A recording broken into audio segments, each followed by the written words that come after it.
sa kape. Hello guys. Alam nyo ba na problema ako dito sa in-order kong kape? Eto 5 dirham. Ang mahal. Akala ko piso lang. Ayan, kape po yan. Nescafe. Sus Mariosep, kailangan inumin mo to ng dahan-dahan. Dito na siya. Namnamin mo ang 5 dirham mo. Binigyan po kami ng isang extra cup kasi akala niya hati kami. At humingi po kami ng straw. Ayan. Straw. Ayan na yung straw, guys. This straw. Say hi. We're asking. We're gonna sip the coffee. Shukran, brother. Ayan po, i-straw-hin namin ang kape. Sus Mariosep, ayan na.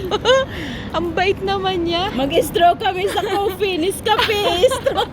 Aray, napapaiyak ako. Ang mahal. 5 dirham po yan, oh. Kasi umorder kami, karakti pala yun. Kaya namnamin mo, ate, dahan-dahanin mo, namnamin mo ang lasa ng 5 dirham na Nescafe. Ay, sus Mariosep. Aray ko. Ay, Diyos Sumakit ang ulo ko dito. Sumakit ang ulo ko. Talagang binigyan po kami ng straw. Oh, napakabait niya. Mega loud shoutout sa'yo. Dito po ito sa... Ayan.